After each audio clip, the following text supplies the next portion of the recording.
Eh bien, c'est parti. Donc, bonjour Ninon. Bonjour Elettra. Et aujourd'hui, je suis heureuse de faire avec toi cette investigation qui est la numéro 115, dont tu ne connais pas le sujet comme d'habitude. Non. Et juste pour ceux qui regardent pour la première fois, la Team Grifazi organise des enquêtes qui sont menées par toutes les équipes de plusieurs pays et sont faites toutes en même temps. Donc avec un protocole et des questions fixes et un protocole et une partie libre dans laquelle je pourrais approfondir les réponses que tu m'auras données. Donc quand tu veux, on y va. Ok. De 10 à 1 ou de 5 à 1? 5 à 1, c'est bien. Très bien. Bien. Alors, prends déjà une profonde inspiration. Et en expirant, tu relâches toutes les tensions. Et tu te détends. Pendant ce décompte, tu trouveras un état idéal pour toi pour faire cette enquête. 5.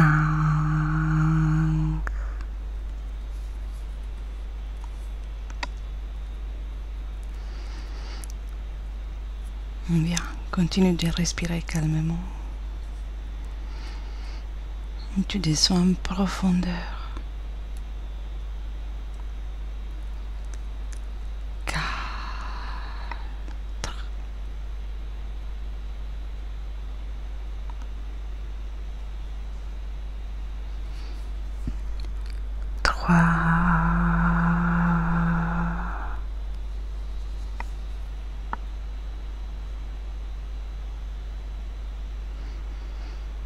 De plus en profondeur.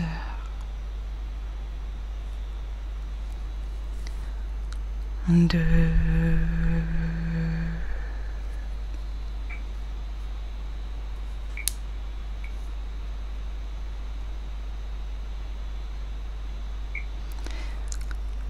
1.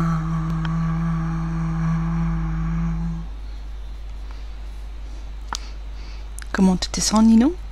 Ça va. Bien. Je vais maintenant compter de 1 à 3. Et à mon 3, tu te connectes au mot franc-maçonnerie. Et tu me dis ce que tu perçois et ce que tu visualises. 1.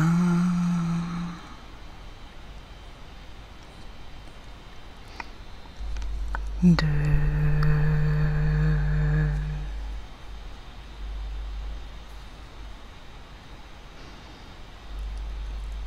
Et 3.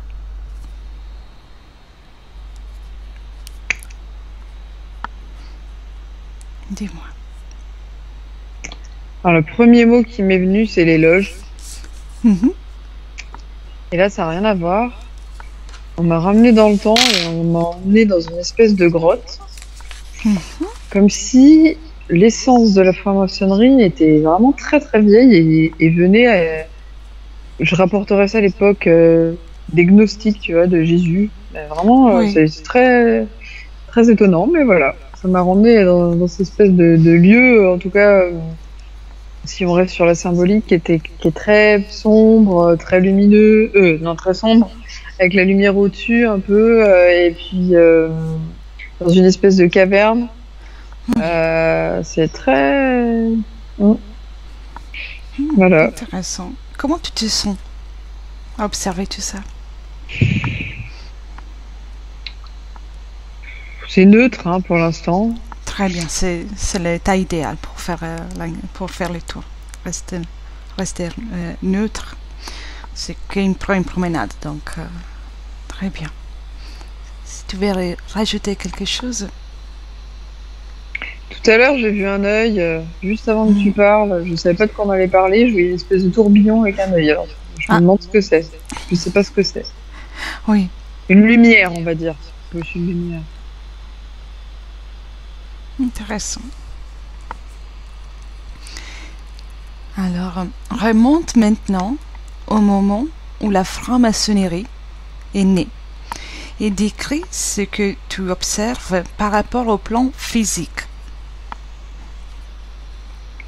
Là, je vois surtout des hommes, pas que, mais là, c'est une loge pour les hommes, parce que j'ai l'impression qu'il y a des loges pour hommes et femmes. Et je les vois alignés en rang, habillés tout en noir, très protocolaires. Pas des vêtements de l'armée, mais des costumes, quoi. Hein, et voilà. Oui.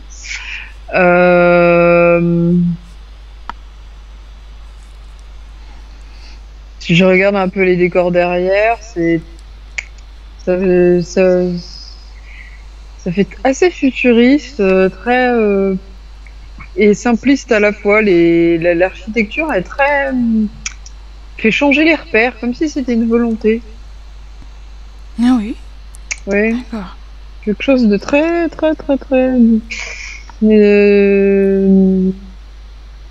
différent de ce qu'on peut connaître d'habitude.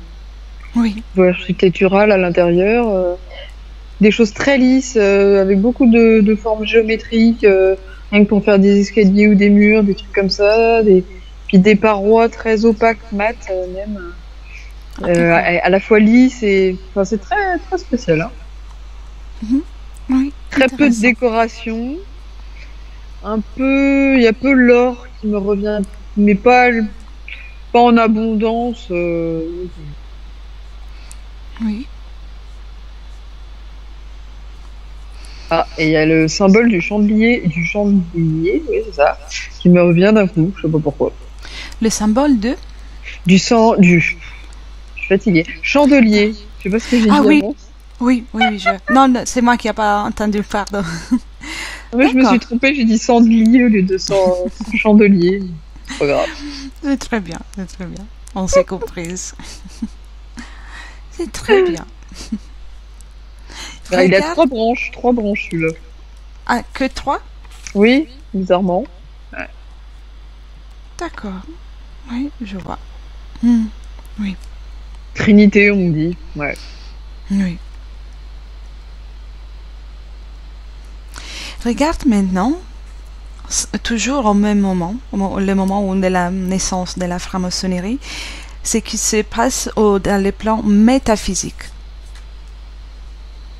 Ah, la naissance. Bah, c'est marrant quand tu parles de naissance, là je vois des gens, mais ils sont plus, tu sais, les espèces de toges qu'on a dans les consécrations druidiques, là, avec des bonnets, des espèces de grands machins comme ça, un peu comme le Ku Klux Klan aussi. Oui. Je vois plus ça dès que t'as dit le mot naissance, ça m'a orienté vers ça. C'est comme si c'était comme ça qu'ils se présentaient dehors. À l'époque, hein, pas maintenant. Oui. Maintenant, ils sont beaucoup plus cachés. Et donc, la question, excuse-moi. Les plans métaphysiques. Tu as observé les plans physiques et... Oui.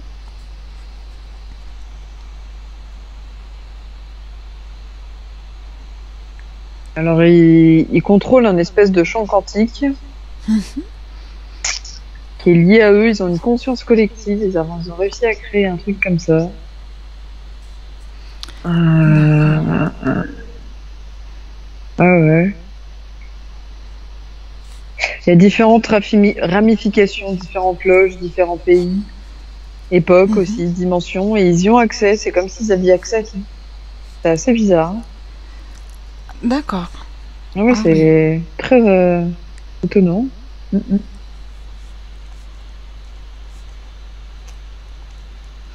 Intéressant. Vois-tu quelque autre chose? Bah, je vois un petit peu comme le symbole de l'infini, mais qui ressemblerait plus à celui de l'ADN, tu vois. Oui. Des brins entrelacés comme ça, qui forment des 8 à l'infini, quoi. Oui. Très intéressant. Ouais, je pense qu'ils sont pas, comment dire, c'est peut-être d'ailleurs, je pense que c'est leur code ADN en fait. Oui. C'est super. Mais ça me dit aussi quand même qu'ils travaillent là-dessus, sur la génétique. Il y a quelque chose autour de ça. Oui. c'est pas le genre de choses anodines. Qui sont les pères fondateurs de la franc-maçonnerie? Je vois un roi anglais. Oui, De toute façon, c'est l'Angleterre qui me vient depuis tout à l'heure. oui, Et là, tout de suite, j'ai vu une espèce de couronne qui... Moi, je la mets de l'ordre du... Oh, Moyen-Âge, début Moyen-Âge, ouais. oui. Roi Richard, j'entends. Très bien. Tu étais déjà un peu sur cette question, mais je te demande quand même des chiffres, leur ADN éthérique et reconstruit leur forme d'origine.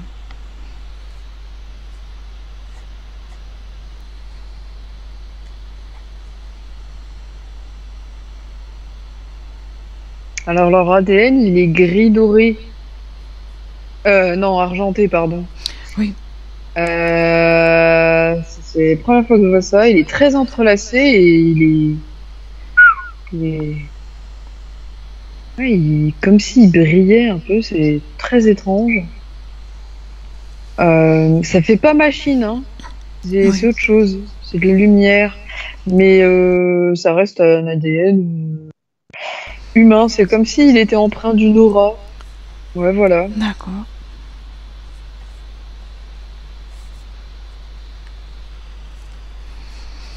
Très bien. Quel était leur objectif du moment qu'ils ont fondé la franc-maçonnerie? Alors moi, j'ai pouvoir caché. Pouvoir qui est venu en premier quand même. Pierre philosophale. Qu'est-ce qui me vient d'autre? Anciennes connaissances primordiales qui veulent éviter de remettre au goût du jour, donc vraiment cacher des connaissances. Je voyais les Oui. pyramides à un moment donné. Je vois aussi juste comme ça, les guerres saintes. Oui, Euh,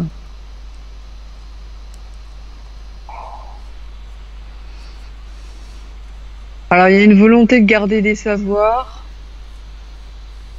pour une élite, en fait. Il y a aussi des femmes, hein, quand même, mais oui, ça participe quand même à un certain patriarcat. Parce que ça commence avec la chrétienté, euh, qui veut sortir un peu d'autres cultes païens, enfin, d'autres cultes qui étaient là avant, tout simplement. Sans entrer dans les détails. très bien. Que perçois-tu ou que visualises-tu par rapport au terme loge maçonnique?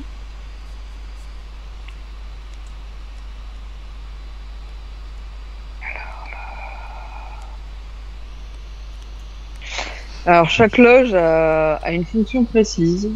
J'ai l'impression que c'est un petit peu comme en spiritualité quand on parle d'ange qui correspond à un concept ou un truc comme ça. Là, ce serait ça. C'est chacun va travailler sur un concept. Ils sont Oui, ils sont pas mal organisés. Hein. Et il y a un autre truc qui m'est venu. Mince, j'aurais dû le dire en premier, celui-là. Une loge.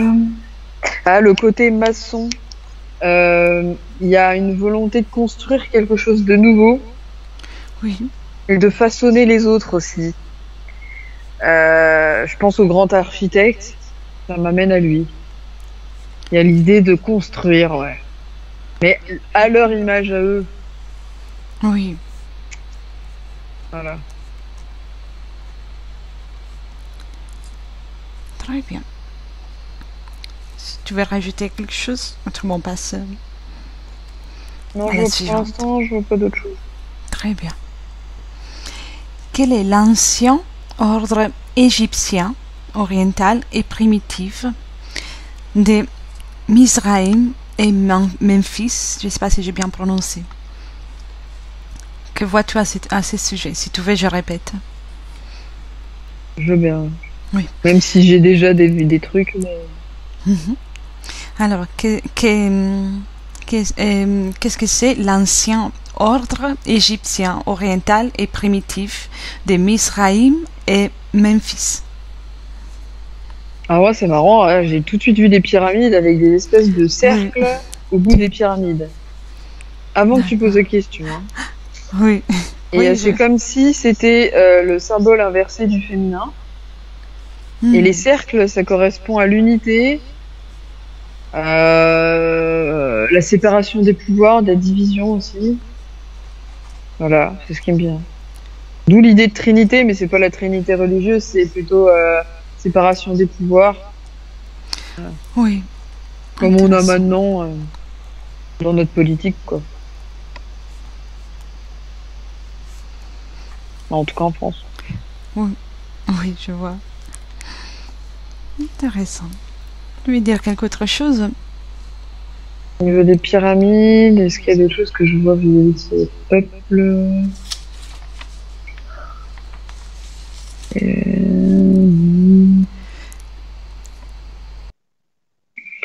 Ah, je vois des choses liées à l'esclavage. Je vois beaucoup le désert, mais des hommes surtout. Bizarrement, des hommes. Encore une histoire de savoir caché, de... Ouais, et puis bon, féminin, pas trop. Il est important quand même pour eux parce qu'ils se sont rendus compte qu'il y a des choses qui les intéressaient, mais ça va toujours pour servir leur intérêt à eux, Oui, pas dans l'idée d'équilibre ou de complémentarité. oui, c'est dans leur projet. Mhm. Combien de loges maçonniques existent actuellement dans le monde et quelles sont les implications de leur travail au niveau mondial dans le ici et maintenant? Moi, j'ai 15 000. Mhm. Enfin, ceux qui ont le pouvoir. Hein. Sinon, il y en a beaucoup Oui, plus. C'est très ramifié. Parce qu'il y a les chefs, puis il y a les sous-fifres. Puis ceux à oui, qui on met le couteau sous la gorge un peu. Il y en a beaucoup plus qu'on croit. Hein. Ouais, ouais, ouais. Puis en malheureux, enfin, je dirais, il y a une bonne trentaine de pourcents qui aimeraient ne plus en faire partie, mais qui sont c'est un peu sectaire hein, leur truc hein. C'est oui, que à partir du moment où t'en fais partie tu sors plus quoi, sauf que bah y en a qui prennent conscience en ce moment avec tout ce qui se passe même depuis longtemps hein. Et parce que j'ai l'impression qu'il y a une espèce de lignée de génération en génération aussi c'est pas que des gens qu'on va choisir par rapport à leurs valeurs, il y a autre chose aussi quand même, une idée de histoire de sang, de rituel, de machin et ouais c'est difficile d'en partir hein. oui. Et du coup, bah, certains aimeraient bien divulguer ça, des choses, mais ils ont beaucoup de mal. Mm. Ils ont besoin, malheureusement, ils attendent que ça vienne de l'extérieur, pardon, les découvertes. D'accord. Ouais. Oui, on peut imaginer, on peut comprendre. Intéressant. Et il y a des gens d'un peu partout. Hein. Moi, je vois l'armée, je vois la politique, je vois différents corps de métier, pratiquement tous. Bon, ceux qui sont valorisés un peu plus quand même. Et puis des cultures, des religions, enfin tout est représenté. Hmm. Sans distinction, donc. Euh, Si, il y a les dirigeants distincts, Oui, pardon. Mais pour eux, ils voient une utilité dans tout, leur intérêt. Euh, c'est pas pour l'intérêt de ceux qui viennent dedans. oui. Intéressant. Ils agissent un peu comme des... Je sais pas comment dire, mais... C'est un peu comme les espèces d'entreprises pyramidales, là. Ça me fait penser à ça. Oui, oui, je vois tout à fait. Oui, c'est une structure. Mm. Ouais, parce qu'ils ont vraiment de l'influence dans énormément de domaines. Hmm. compare le but et les finalités des loges maçonniques actuelles par rapport à celles du passé. Que vois-tu? Le passé, c'était beaucoup plus simple, c'était éradiquer vraiment la puissance féminine, on va dire ça comme ça. Là, c'est maintenir leur pouvoir, parce qu'ils sentent qu'il y a une espèce de changement. Hein, ils sont pas bêtes non plus, et ils font tout pour survivre. Voilà. Là, ouais. Oui. Donc, ils vont utiliser les médias, ils vont utiliser beaucoup de choses pour maintenir les gens dans un état dans l'affect, ce qui les empêche d'équilibrer la raison et l'intuition. Oui. Je vois. Ils savent que c'est eux, ils en font pas forcément partie d'ailleurs, mais ils savent que pour la plupart des humains, l'empathie, ça peut les desservir. C'est une qualité comme un défaut, et eux, ils s'en servent contre ça.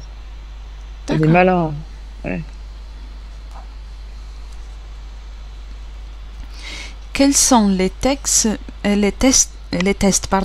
maçonniques les plus importants jamais écrits et pourquoi sont-ils les plus importants?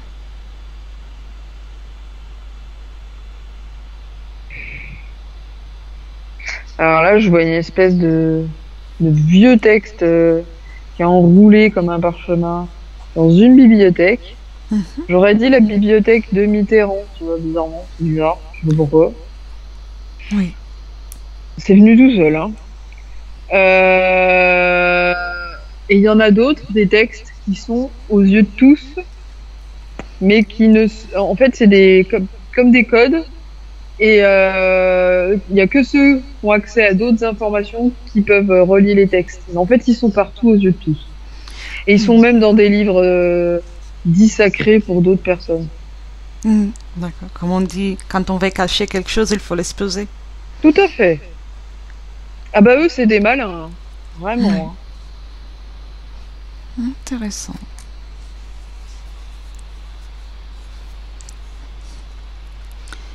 Et pourquoi sont-ils les plus intéressants? As-tu des informations de plus par rapport à ça? J'ai pas compris la question. C'est qu'ils sont les plus importants, c'est que dont tu viens de parler, qui sont là. Pourquoi sont-ils les plus importants? Quelle est leur importance? Par rapport à d'autres textes. Les textes. Les textes, oui, pardon. Oui, d'accord. Alors le premier que j'ai vu, c'est le texte d'origine. Oui. Qui le vénère énormément. Je vois un lien aussi avec le Vatican. Je suis en train de dire pourquoi. Opus Dei, ouais. Alors, les autres, ils sont cachés. Pourquoi ils sont plus importants? Pourquoi ils ont besoin de les cacher plus que les autres? Parce que les autres, c'est un peu des leurs pour donner l'impression que la franc-maçonnerie, c'est pas si... ça peut être accessible et puis que c'est quelque chose, disons, d'intellectuel, de philosophique, de... Voilà. Bon, on connaît certaines choses sur eux, mais bon, ça va pas... Voilà, il y a un moment donné, les données, elles sont un peu amputées, quoi. Oui. Et le reste des données, pour y avoir accès, il faut déchiffrer. Et ils cachent ça parce qu'en fait, il y a un savoir que eux détiennent qu'ils ne veulent pas que les autres aient. Ils veulent maintenir les autres dans l'ignorance pour pouvoir mieux les manipuler. Ce qui veut pas dire que ce savoir-là, c'est une vérité vraie, mais eux, ils la vénèrent. Oui, je vois ce que tu veux dire. Oui. Qu'arrive-t-il à une personne que peut lui arriver lors des rituels initiés, pendant un rituel d'initié à un ordre maçonnique? Alors ça va vraiment dépendre des loges. Maintenant, dans le moment présent? Oui, oui, ou même Ok. si tu as des informations, même d'après, mais là. Bah, parce que ouais, moi dans le passé, je jouais des trucs atroces, genre sacrificiel et tout, mais bon, bref, Hmm, c'est pas très glop. ouais. Regarde, Euh, aujourd'hui. Aujourd'hui, les initiations.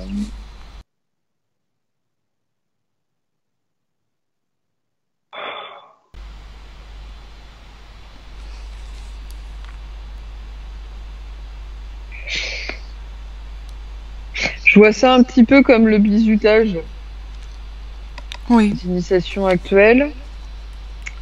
On leur donne des missions pour vérifier aussi un peu leurs capacités. Ils sont un peu, c'est comme si c'était un peu entraînés d'être des agents secrets, quoi.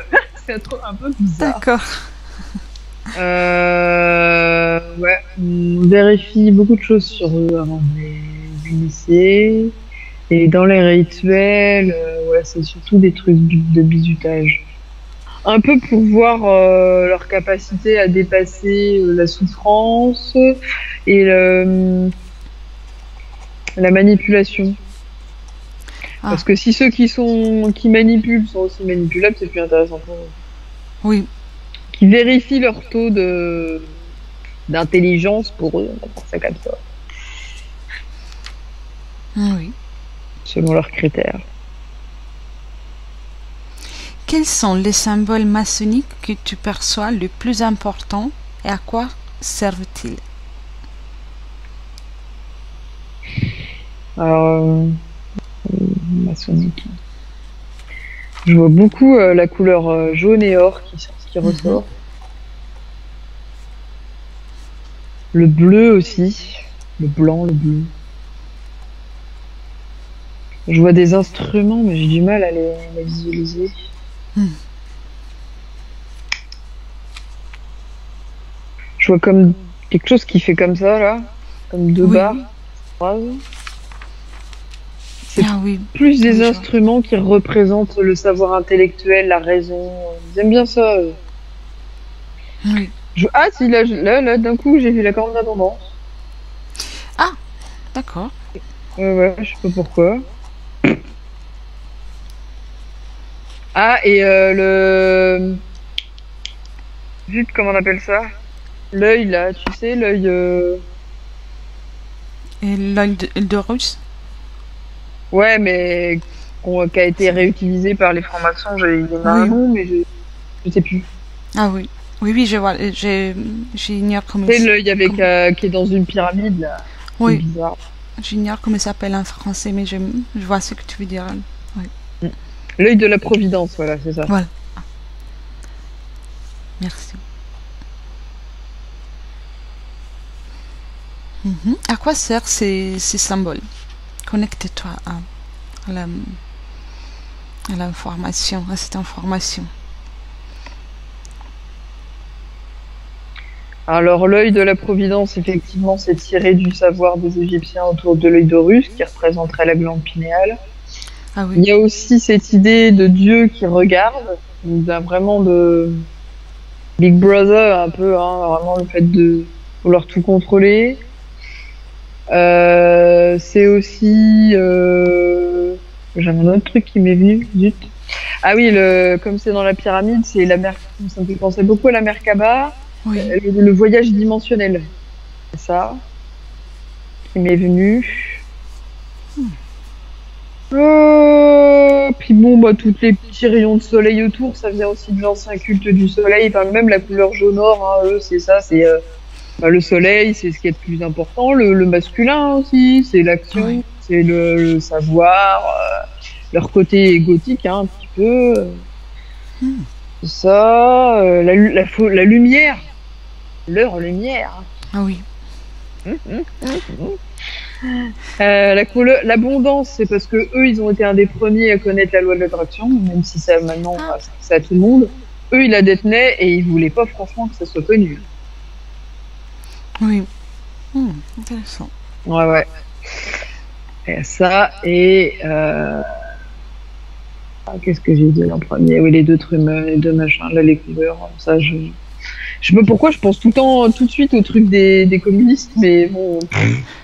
Ah oui, c'est les objets. Dans Oui, ces cas-là, c'est la glaive, elle est la mêlée. faucille, Oui, ouais, mais là, c'est pas du tout ça, je sais, mais bon, c'est pas grave. oui, oui, mais c'est parce Ça qu'effectivement, ils ont représente leur savoir, quoi, c'est ça pour moi, ces symboles-là, c'est leur savoir. Bien. Puis le bleu, le blanc, ça fait penser aussi à la royauté. Oui, oui, donc. Eux, eux sont quand même dans une idéologie de hiérarchisation, de déité, tout ça. S'ils pouvaient revenir à la monarchie, je pense qu'ils le feraient. Hmm, je vois. Existe-t-il une corrélation entre la franc-maçonnerie et l'illuminisme?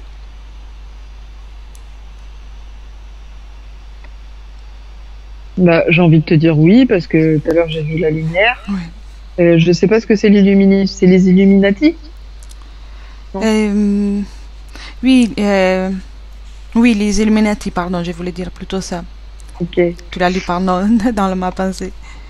Bah du coup, effectivement, ouais. C'est c'est un peu comme l'Opus Dei, Dei, pardon, c'est des petits groupuscules qui sont qu'en font pas forcément partie, mais ils sont reliés entre eux. Ils ont un intérêt commun, quoi. D'accord, Et donc, les Illuminati, ouais, ils ont aussi ce truc autour de la lumière. Je verrais ça plutôt de manière concentrée autour de l'Europe et surtout au niveau de l'économie, de la politique, les Illuminati. Mais c'est quand même très très très très très proche. oui, Je dirais même que dans les dirigeants, c'est la majorité, c'est les Illuminati qui sont aussi dedans. oui, intéressant. Mais ils parviennent à collaborer sans avoir de confrontation désagréable? Oh non, s'il y a des confrontations, c'est des manipulations en fait. Ils ont un point commun ensemble et pour eux c'est ce qui importe. Dans les dirigeants, hein. Oui, donc ils ont un but et Ouais, ils ouais. visent que Ils ça. arrivent très bien à dépasser la division quand c'est ce genre de choses. Mhm. Oui. C'est aussi la raison pour laquelle, apparemment, chez les francs-maçons, il peut y avoir toutes sortes de personnes de n'importe quelle culture, pays. Bien sûr, par rapport à la loge, ils seront divisés d'une certaine façon. Et c'est ça qui leur permet d'appartenir tous à la même, à ce grand projet. Oui. Après, c'est eux qui choisissent, hein. Donc, ils choisissent avec des critères et puis les gens, c'est limite s'ils ont le choix d'y être ou pas, hein. C'est un peu, c'est pas très loin du transhumanisme, hein. C'est comme si Oui. c'était le transhumanisme un peu caché derrière ça, quoi. Un Euh, prolongement, quoi. et parle par rapport aussi à leur ADN, ou leur comportement. Ouais, parce que justement, ils se prennent beaucoup pour l'élite et Mhm. il y a une recherche de conservation, hein, de ça. Oui, Ils ont des connaissances, hein, sur l'ADN, sur tout ça et je pense que le transhumanisme c'est une branche, quoi. oui. Les études intéressantes. À propos de ça, tu voyais tout à l'heure un ADN humain Ouais. que, qui est particulier, avec les symboles de l'infini et l'ADN, comme un Ouais, qui ADN était particulier. luminescent avec une Oui, aura. Ouais. Ouais, ils ont accès à des trucs vraiment au niveau éthérique qui sont assez interrogeants. Par contre, les Illuminati, tu vois, si je regarde leur ADN, ça va être beaucoup plus noir. C'est marrant ça, hein. intéressant, Ils oui. ont quand même pas le même ADN les deux là.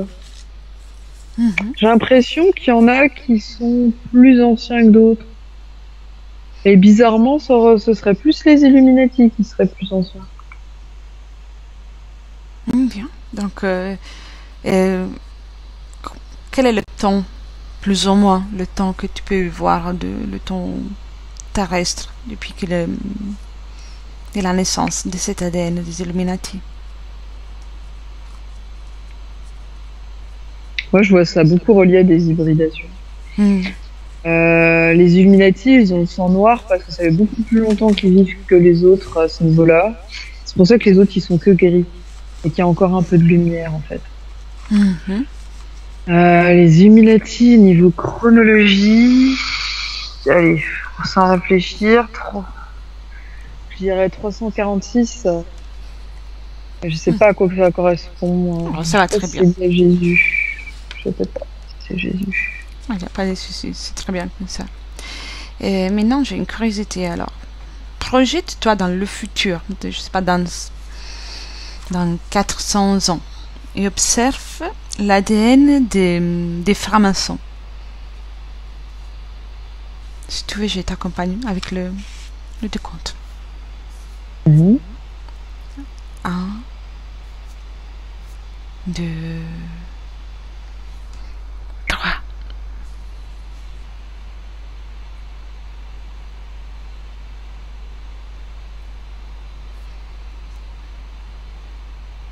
Ah, il est un peu plus foncé. Pas encore tout à fait noir. Il fait gris métallisé. Il fait même presque machine, du coup. Par contre, ce qui m'étonne, c'est qu'il a moins de fibres. Moins d'un brin d'ADN. D'accord.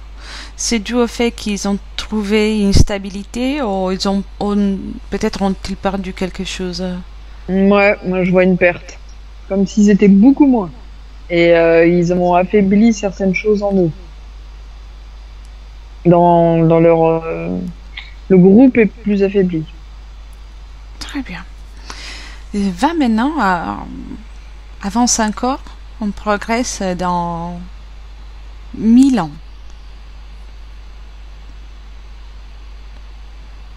Est-ce qu'ils sont encore là?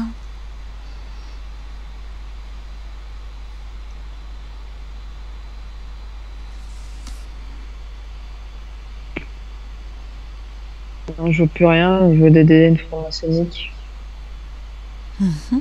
Et si on remonte à, au moins, c'est toujours une progression, mais dans 700 ans, 7 siècles. Un peu avant alors? Oui. On était peut-être trop loin d'un 1000 ans, c'est trop. Je vois des bribes qui sont mélangées avec d'autres ADN qui restent pour survivre en fait. Une hybridation. Avec des ADN qui sont presque transparents. Très bizarre. Sont toujours nombreux, encore assez nombreux, ou ils sont déjà moins... Non, ils sont encore moins nombreux. D'accord. Mais limite comme s'ils étaient mêlés à... Au début, je me suis posé la question, c'était des personnes éthériques? Non, c'est des machines en fait. Ah d'accord. Ce qui restera seront des machines. Des machines, ouais. Comme des machines biologiques. D'accord. Donc la technologie aura eu le moyen de trouver, de créer ça. On aura trouvé le moyen de créer tout ça. Ouais, pour eux en tout cas. Très bien, alors tu peux déconnecter de cette image, tu peux revenir avec moi au 2021. Déconnecter de ça. Intéressant. Bien, quand tu es, tu me le dis. C'est bon. C'est bon. Il y a une chose qui est revenue plusieurs fois avec les questions, c'est le savoir caché. Donc, ils y tiennent énormément à cacher quelque chose. Est-ce que tu perçois ou on arrive à voir qu'est-ce qu'il y a de si précieux pour qu'ils aient cette volonté de le cacher, le garder que pour eux? Qu'il n'y a pas qu'un seul ADN humain. Il y en a plusieurs. Et cacher leur savoir à manipuler les génétiques. Il n'y a pas que les extraterrestres qui ont eux l'ont. Et ils savent que eux, ils sont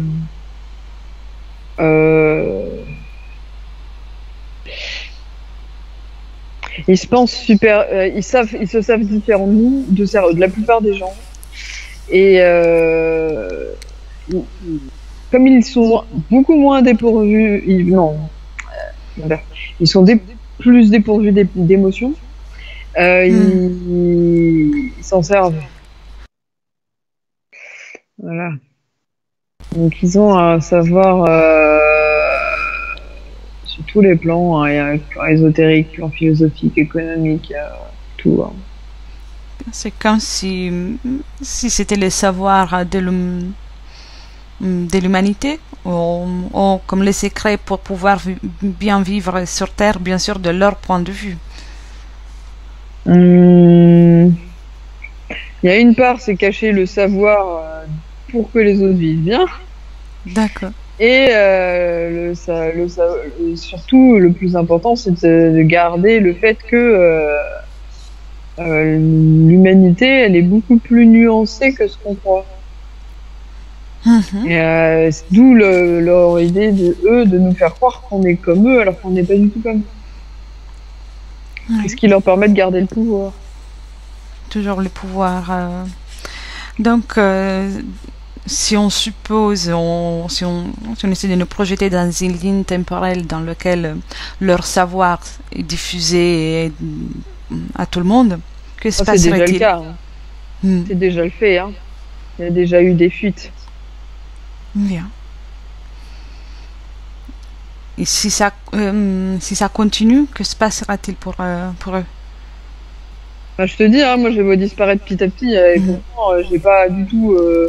Je me suis pas projetée dans une ligne temporelle positive ou négative. C'est ce qui est venu. C'est dans le présent. Donc vraiment, ouais, vraiment, je sais pas. Moi, je l'ai tout à l'heure. Hein, moi, je les ai vus partir. Quoi. Oui. Donc. Si on essaie de regarder... Sur le plan physique, en tout cas. Et si on essaie de regarder de leur point de vue, ça, c'est un échec, ou ça fait partie d'un processus que pour eux, c'est une normalité?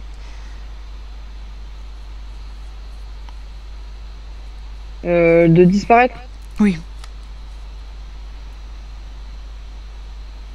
Voilà, si on leur dit ça maintenant, pour eux c'est impossible. Si on les met face à leur échec, moi je les vois rigoler. Ah d'accord. Eh bien, comme si c'était un jeu pour eux. Qui perdent ou qui gagnent, ils s'en foutent. C'est l'important, c'est d'agir et le faire. Tout à fait. Ils s'en foutent. Ouais, c'est comme s'ils disaient, oh, bah, il y a plusieurs cycles, peut-être un jour, il y aura d'autres choses comme nous qui reviendront. Enfin, ils s'en foutent complètement. Je sais même pas si... Ouais, voilà, ils s'en foutent. Intéressant. Ils sont dénués d'émotions, donc ok, c'est comme ça, bon. C'est intéressant, le fait des émotions, le fait qu'ils sont dénués des émotions. Ça dépend desquels, c'est plus nuancé que ça, mais ceux qui sont en haut, c'est bien là, c'est plus ils sont en haut, plus c'est le cas.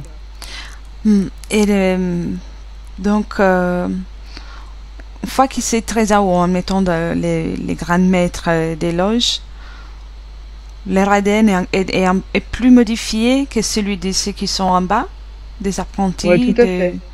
D'accord. Et quel est le pourcentage avec lequel ils gardent les émotions, ceux qui sont très en haut? Non, j'ai mal expliqué.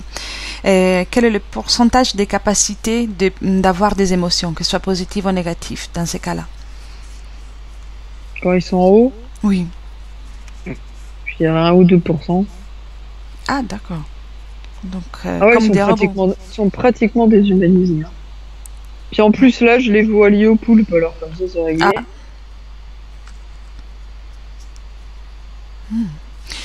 Et tout en regardant les mêmes dans le plan métaphysique, comme tu voyais déjà le pulpe, qu'est-ce que tu vois d'autre?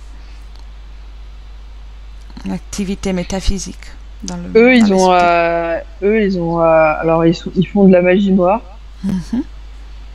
Et ils ont ils sont reliés avec des peuples comme les reptiliens et ils sont respectés par eux, hein, par contre, hein, contrairement à d'autres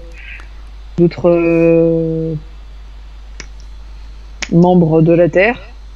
Même des politiciens qui respectent pas. Mais là, c'est l'impression que ça me vient d'un coup. Hein. Ils sont respectés. Alors là, ça m'étonne beaucoup, mais c'est comme ça. Peut-être dû à la magie. Et du coup, ils ont connaissance de pas mal d'autres espèces hostiles. Ils s'aiment bien. Hein. D'accord, donc il y a vraiment un rapport, pas que la connaissance, juste savoir qu'ils existent, oui, mais il y a un rapport, une collaboration. Oui, bah oui, parce que pour eux, juste la connaissance, comme ça sert à rien. Eux, ce qu'il leur faut, c'est des échanges d'intérêts. Hein. De toute façon, s'il n'y a pas d'échange d'intérêts... Oui, c'est surtout s'ils n'ont pas d'émotion, pour eux, c'est juste avoir un but, une finalité et l'accomplir. Ah oui, puis pour eux, l'exploration spatiale qui se passe actuellement, c'est vraiment que l'intérêt. Ils sont en collaboration et puis voilà. Ils collaborent là aussi. Dominer, quoi. Ouais. Quel est l'avantage qu'il pourrait avoir par l'exploration spatiale? Au moins, les francs-maçons, bien sûr. Alors, j'aurais plutôt mis ça pour les Illuminati. Spatiale parce que c'est quand même un peu plus encore plus noir. Ouais. C'est quoi leur motivation? C'est ça que t'as dit? Oui, s'il y en a une, bien sûr. Hein. Posséder, toujours posséder, dominer. Ils aimeraient bien découvrir l'univers pour voir encore plus les richesses et explorer encore plus de choses.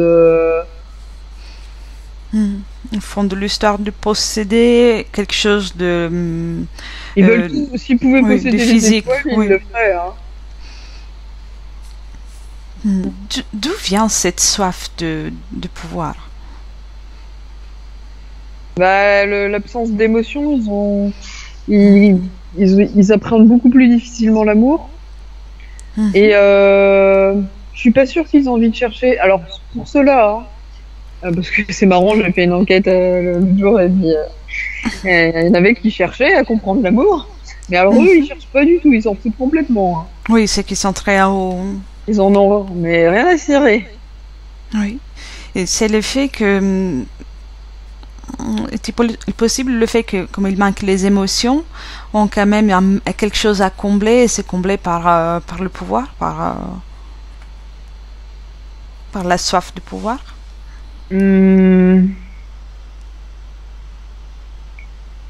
La curiosité, ouais. L'avidité, toujours plus de plaisir, toujours plus de pouvoir. Ils ont envie de s'étendre aussi, c'est leur moyen pour eux de se... comment on dit? Oui, comme une expansion. De reproduction. C'est par la connaissance, le savoir. Ils sont bizarres là-dessus. C'est particulier. C'est la conquête. Rien que ça qui compte. Ils s'en foutent du reste. Ils sont très... Contrairement à ceux que j'avais vus l'autre fois, ils sont encore plus bas. Hein. Ils vont encore plus bas, eux. Hein. Ah, vraiment. Hein. D'accord. Et si... vibratoire. Et toujours en observant ceux qui sont très en haut, tiens-toi bien à distance, juste pour l'observer, respire bien. Et leur parcours dans l'éther, donc dans le monde subtil, après cette expérience sur Terre, en fait, ça continue dans l'éther ou ils reviennent sur Terre pour poursuivre ce projet? Y a-t-il une volonté à rester sur Terre absolument dans les siècles qui suivent pour le pouvoir? Ouais. Surtout pour les francs-maçons. Les Illuminati, eux, ils sont beaucoup plus reliés aux reptiliens et du coup, eux, l'idée, c'est s'ils peuvent faire ça ailleurs, ça les dérange pas, ils sont très opportunistes. Et les autres sont plus reliés à la Terre, donc? Oui, ils sont beaucoup plus reliés à la Terre, eux, par contre. Ils sont encore encore assez dans la matière et l'incarnation, quand même. Hein. Un niveau différent, quand même, de conscience. Donc, ils ont aussi une volonté, par exemple, après une existence en tant qu'incarné, à revenir encore Ouais, pour pouvoir beaucoup plus, ouais. Parce qu'ils croient poursuivre. vraiment en leur truc. Ils croient vraiment en leur truc. Très bien. Tu peux déconnecter de ces images. Bien. Ok. Déconnecte. Bien. Maintenant, je te demande d'observer ceux qui sont plus bas, le plus bas, ceux qui me semble qu'ils sont appelés apprentis, oui, qui font partie de la franc-maçonnerie.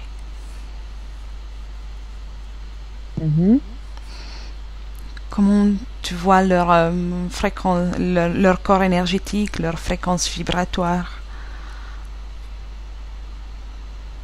Bah, dans les apprentis, il y a des gens qui pourraient être des gens lambda qu'on peut rentrer dans la rue. C'est des gens qui sont pas réveillés.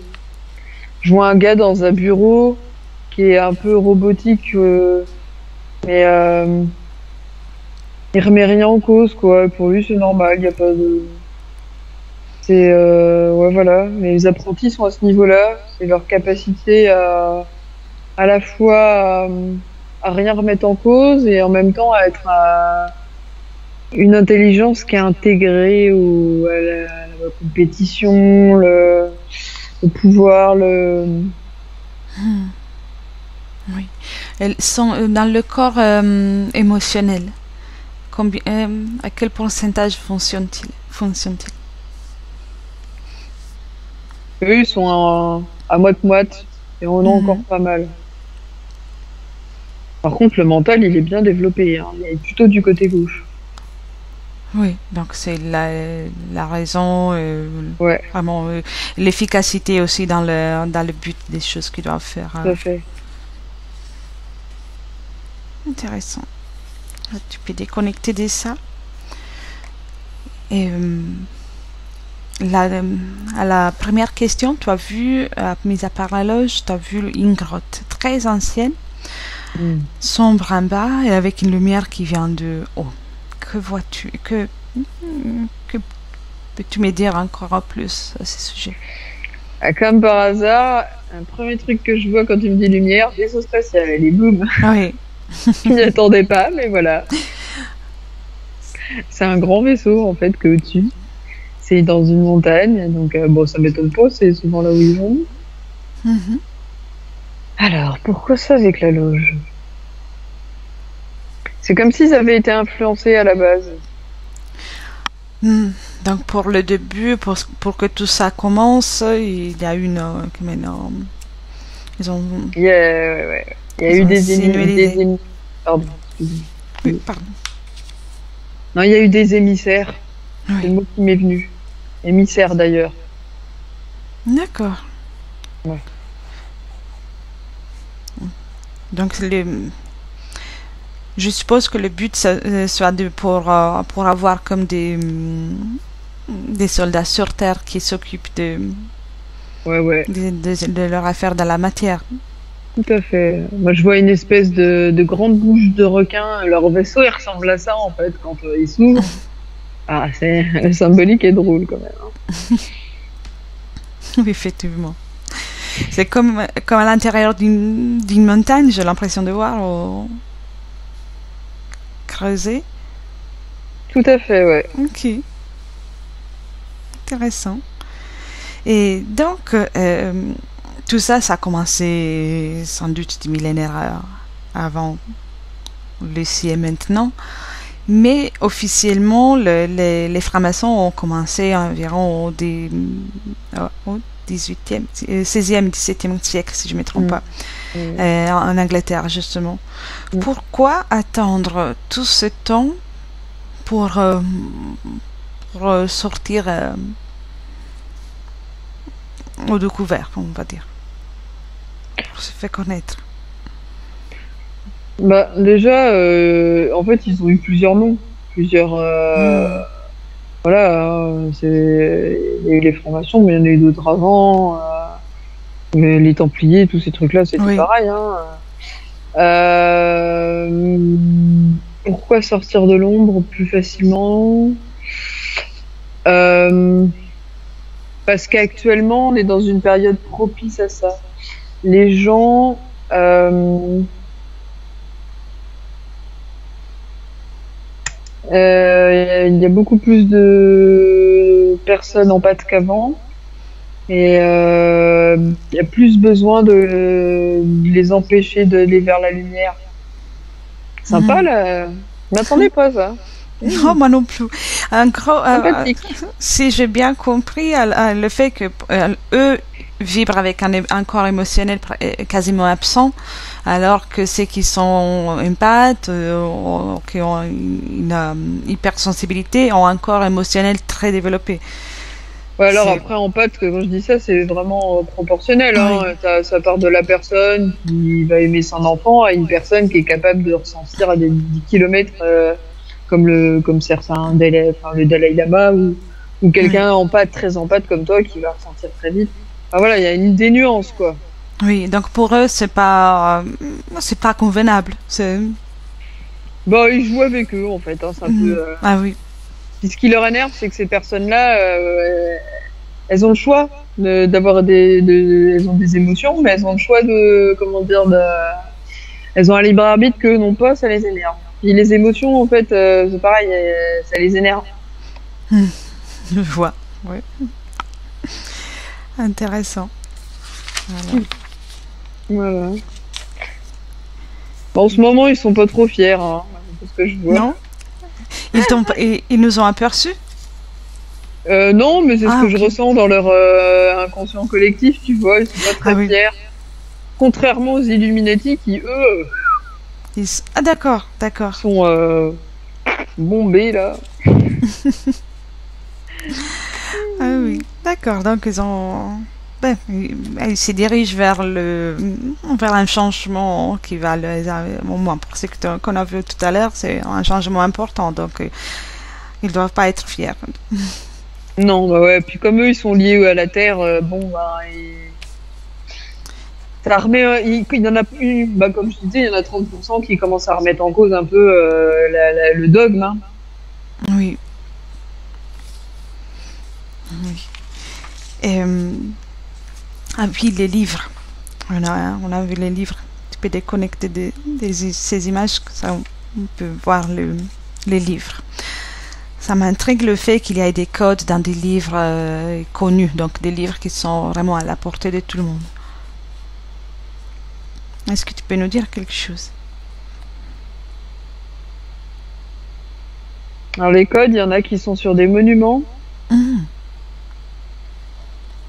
sur des sigles, des symboles. Partout il y a des symboles, tu peux retrouver des choses. Je vois l'informatique qui vient, je sais pas pourquoi. Peut-être des sigles qu'il y a sur des sites informatiques très importants, genre armée, des trucs comme ça, tu vois. Oui.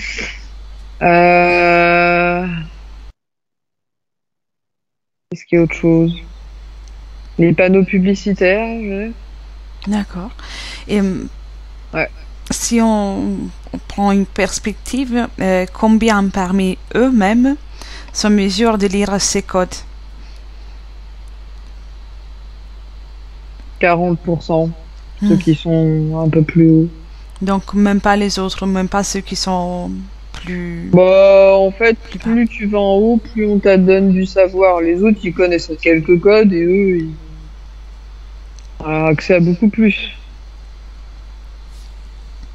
Oui. Ils jouent sur l'ignorance, hein, ils prennent le pouvoir par l'ignorance. C'est particulier parce que même... on voit vraiment un système pyramidal comme dans des autres systèmes, que ce soit les Illuminati, que ce soit la politique, que ce soit chaque structure qui est sur Terre, en fait, a ce système pyramidal. Y a-t-il une raison particulière, quelque chose de vibratoire, quelque chose de métaphysique qui justifie ça? Ouais, la pyramide, ce qui me vient, ça représente le masculin. D'accord, donc c'est une énergie qui était présente à un moment donné sur Terre d'une façon plus... Mais ça, c'est plus un truc qui les dépasse. Hein. D'accord. Cette idée-là... Parce que ouais, la Merkaba, c'est ça, c'est deux pyramides inversées et ça représente les deux polarités et bah eux, voilà, comme ils sont que dans une, bah forcément. Oui, parce que dans la Merkaba, il y a l'équilibre, donc eux, ils sont uniquement dans la, voilà. dans l'énergie solaire, on va dire, dans l'énergie masculine.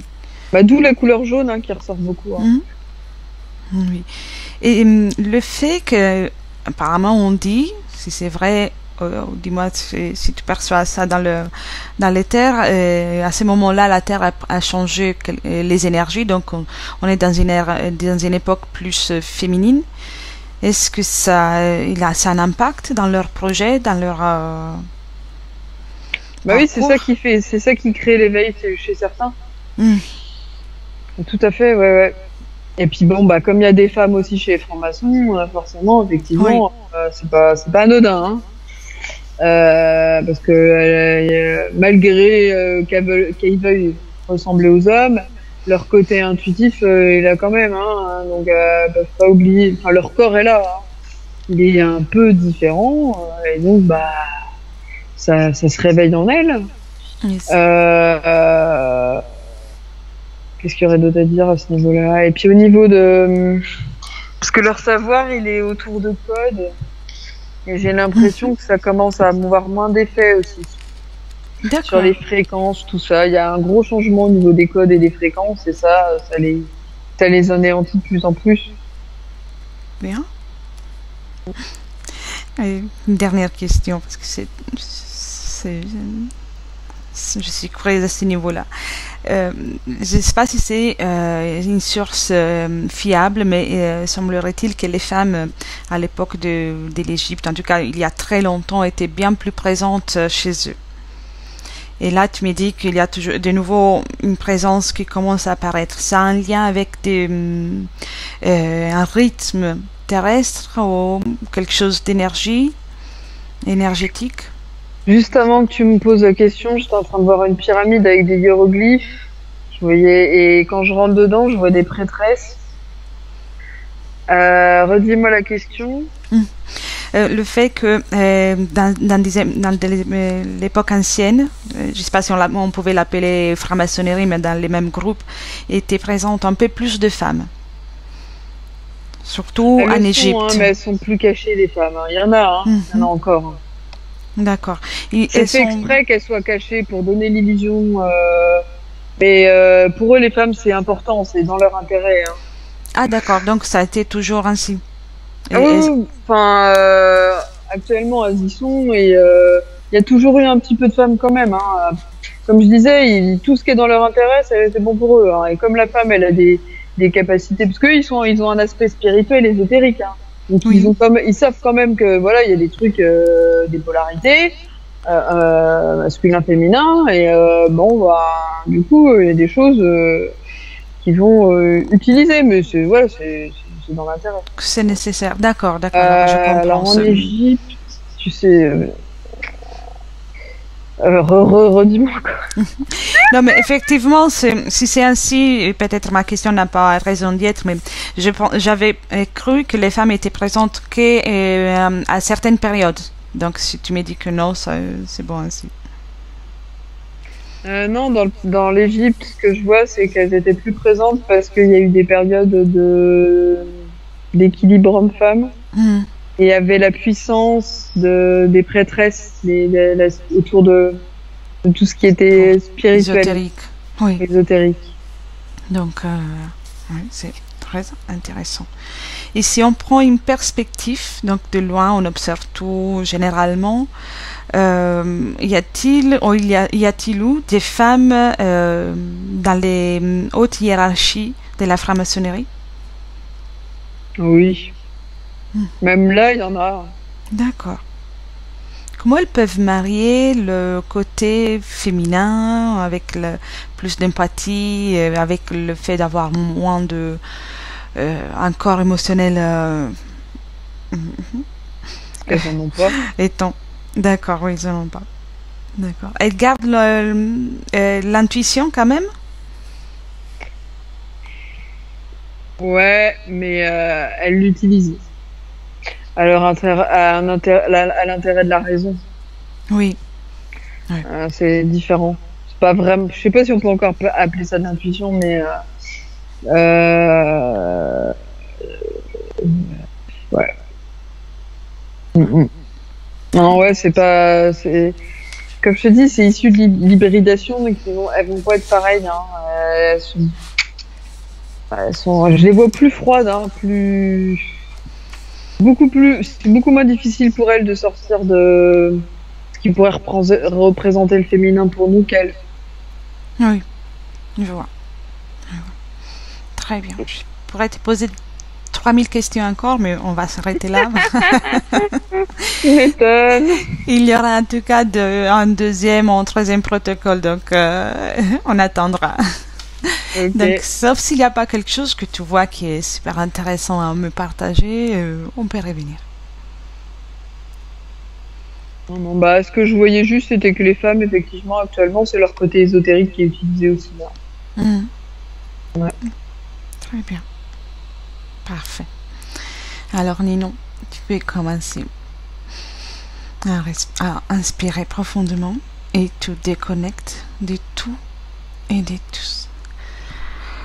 Complètement déconnecté et dans tes énergies à toi. Complètement. À chaque inspiration, tu intègres de plus en plus ton corps. Et tu récupères toutes les énergies que tu as utilisées pour ce voyage. Tu peux choisir une fréquence, une émotion qui t'affectionne le plus et que tu souhaites garder avec toi pendant le reste de cette journée. Et tu peux répandre cette fréquence dans tout ton corps et tu te sens pétillante. Avec les 1, tu continues de te régénérer. Et tu te sens bien, de mieux en mieux. Et avec les 2, maintenant à chaque battement de cœur, c'est aussi ton corps physique qui retrouve toutes les énergies et qui commence à se mouvoir avec la joie de vivre, la volonté de se mouvoir, l'envie de se réveiller. Et avec le 3, tu peux ouvrir les yeux quand tu veux. Bienvenue. Ah oui, ça va. Merci, c'était incroyablement intéressant. Ah bah, je les vois, les fameux instruments derrière toi, là. Oui. Les compas, en fait, j'ai oublié le compas, ouais. Oui. Tu voyais peut-être, tu étais même connecté à l'image que... Oh, bah, Oui, sûrement, c'est vrai mais... qu'il l'utilise souvent, donc... Bah, c'est vrai, hein. C'est marrant. Bien. J'arrête l'enregistrement, reste avec moi. Mais Ouais. merci infiniment et à la prochaine. De rien. Au revoir. Au revoir. Benvenuto a questo nuovo video di Disclosures. Oggi parliamo della cosiddetta sessione di ipnosi investigativa. In realtà non esiste una sessione di ipnosi investigativa. Non che non si possa fare investigazione di ipnosi, però è che non esiste una sola sessione di ipnosi per dire si è fatta investigazione, per prendere quell'informazione come buona. Perché? Sappiamo intanto che l'informazione che arriva in ipnosi è molto contaminata, la percentuale di inquinamento dell'informazione è altissima. Pensate a questa informazione che viaggia per tantissime dimensioni, attraversa densità, passa per coscienze che volontariamente o involontariamente possono distorcerla e poi arriva infine alla persona che sta in ipnosi, che ha una coscienza, ha una mente, ha un'esperienza e interpreta questa informazione secondo la sua struttura mentale, secondo le sue credenze, che per quanto si possa essere più o meno liberi mentalmente, liberi pensatori, sempre c'è una parte subliminale che interpreta in base all'educazione ricevuta, alla cultura e perché no anche tutte le esperienze di esistenze passate che ancora lasciano un segno in noi. Per capirci è come se dovessimo parlare con un'altra persona immersi nell'acqua, a qualche metro di distanza, cercando di utilizzare un mezzo, che è quello della corda vocale, che è fatto per produrre suoni da trasmettere nell'aria. Noi stiamo utilizzando questo strumento per far passare un'onda sonora nell'acqua o in un liquido. Chiaramente il suono viene completamente distorto, sempre ammesso che sia per il nostro corpo facile e non difficoltoso poterlo fare senza avere dei problemi come ingurgitare acqua o eccetera. Ma non solo. Supponiamo che per questo tipo di comunicazione utilizziamo anche due lingue diverse, per esempio un italiano e un russo o un giapponese.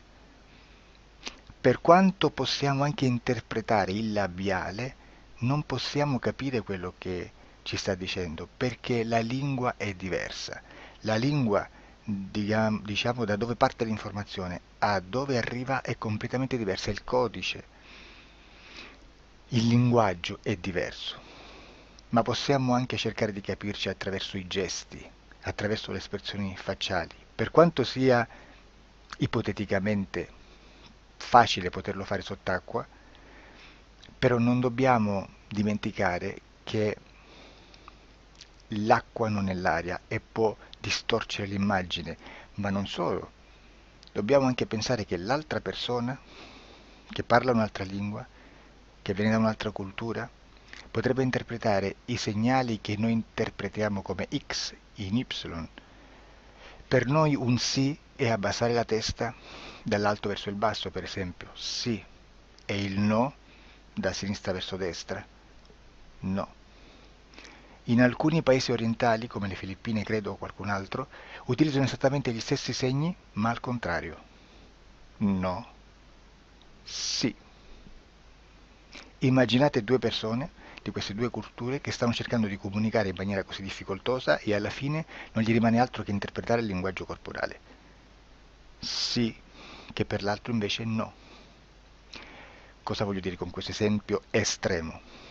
Che l'informazione da dove parte a dove arriva viene completamente deformata.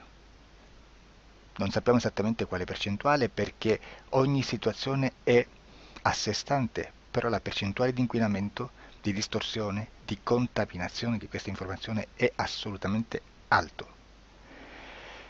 Quindi fare una sessione investigativa, mettere una persona in ipnosi e chiedere di Tizio Caio Sempronio di una situazione o chiedere certi dati è assolutamente controproducente, è assolutamente inutile. Quindi vi chiederete cosa fate allora voi quando fate ipnosi, quando fate delle domande, quando cercate delle risposte e con queste informazioni che vi arrivano lavorate sulla situazione esoterica del cliente. Beh, non facciamo altro che recuperare questa informazione solamente per arrivare al problema del cliente e poi lavorarci.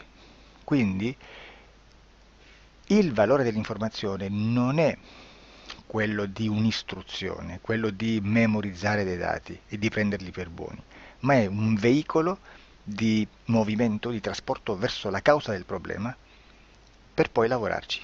Quindi lo scopo di questo tipo di informazione che si prende dalla singola sessione è completamente un altro. Come si fa quindi? Investigazione in ipnosi. Il lavoro non è semplice, il lavoro è lungo, difficoltoso, stancante. È necessario farlo anche in squadra perché bisogna moltiplicare il numero di sessioni da fare e una sola persona potrebbe farlo soltanto in un tempo estremamente largo. Noi abbiamo delle informazioni che prendiamo ormai per buone, ci lavoriamo, danno dei risultati e quindi per noi sono buone. E come abbiamo fatto ad avere queste informazioni? Per esempio, come facciamo a sapere che un extraterrestre chiamato il cosiddetto grigio è più o meno alto X, poi ci sono magari quelli anche un po' più alti, ma hanno un corpo strano, hanno una pelle grigio-verde, hanno degli occhi grandi, a mandorla, neri, senza una pupilla visibile, non hanno quasi bocca né naso né orecchie, hanno soltanto delle fessure, non hanno organi genitali, hanno degli arti molto più lunghi rispetto alla proporzione che potrebbe avere il corpo umano, e di solito hanno meno dita delle 5 del corpo umano, eccetera, eccetera, eccetera. O se no prendiamo un altro tipo di essere che possiamo incontrare in ipnosi, come facciamo a dire che hanno delle somiglianze con i rettili, gli animali rettili terrestri, o gli invertebrati, gli insetti terrestri? Perché? Perché siamo sicuri di questa informazione e ci lavoriamo, e quando ci arriva la prendiamo già per buona, nonostante sia anch'essa contaminata. Perché queste informazioni sono arrivate da tantissime sessioni, fatte da tantissime persone, con tantissime altre persone sotto ipnosi, e che nel contesto di tutto il lavoro gli uni non sapevano degli altri. Questo dato può essere più o meno rilevante, sempre c'è contaminazione, e quindi possiamo prendere per buono anche un gruppo di lavoro dove l'uno possa sapere dell'altro. Ci potrebbe essere una contaminazione del contesto di quel gruppo di lavoro, ma si aggiunge semplicemente una piccola percentuale di questa contaminazione a già la grande che esiste. Non è così impossibile lavorarci. Da tutte queste sessioni, da questo grande numero di sessioni, migliaia, diciamo migliaia, noi prendiamo solamente quell'informazione che è uguale a tutte, che è in comune a tutte, o a quasi, perché magari in qualcuna ci potrebbe essere niente in comune per una fortissima contaminazione, perché no? Ma dobbiamo prendere una stragrande maggioranza, proporzionalmente abnorme rispetto a quello che potrebbe essere un minimo di scartabile,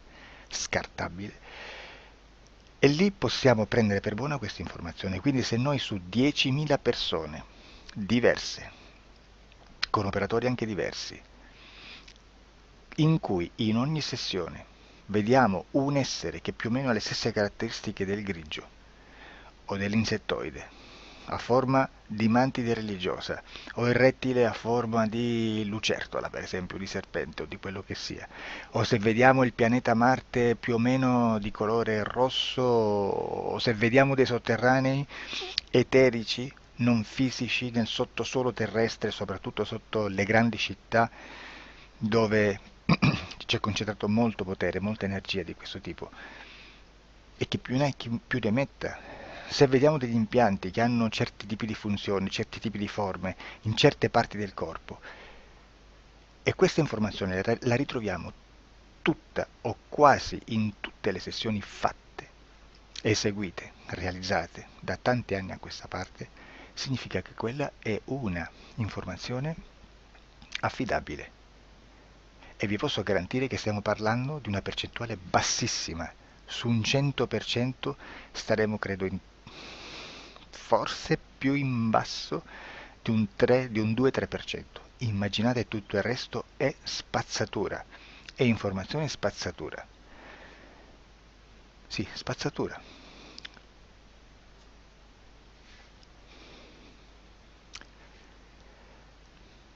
C'è anche un'altra cosa da dire.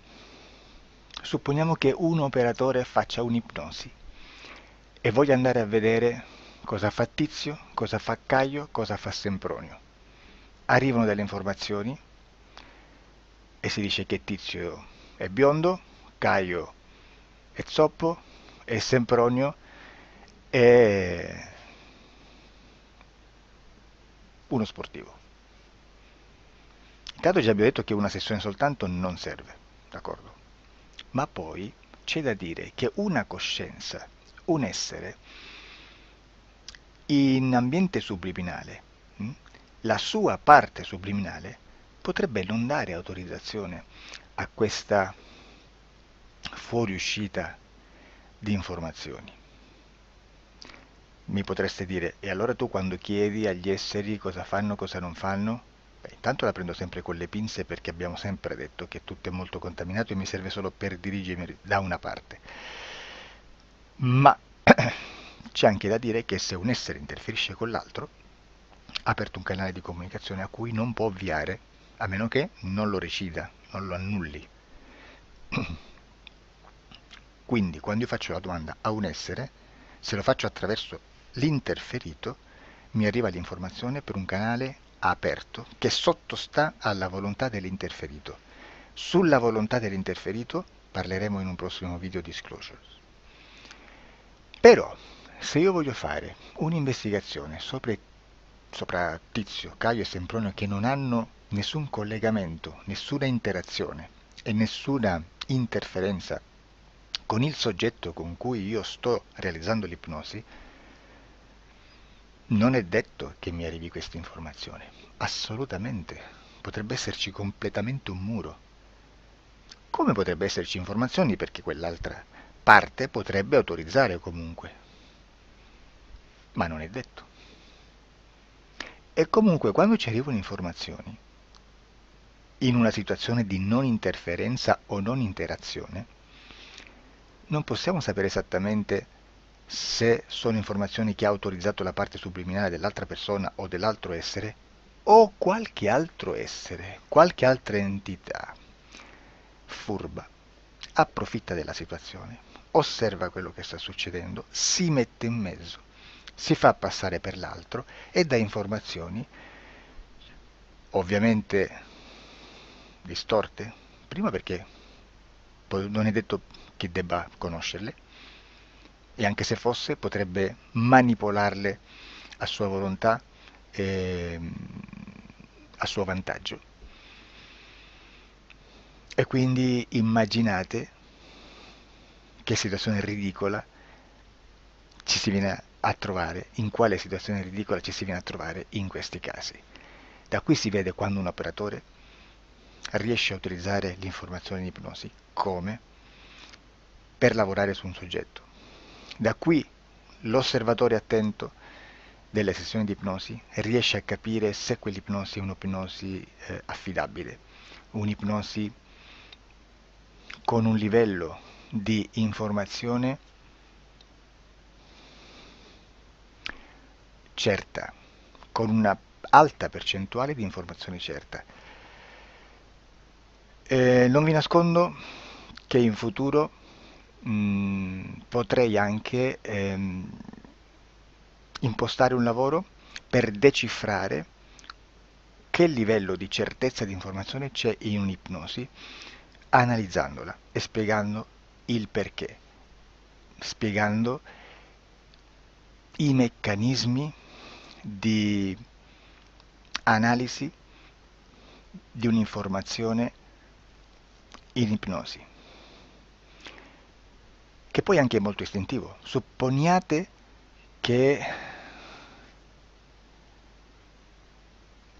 Supponiamo che dobbiamo cercare un'informazione su internet, per esempio un fatto di cronaca. Voi preferite mettervi su un sito ufficiale? A caso. L'ANSA in Italia,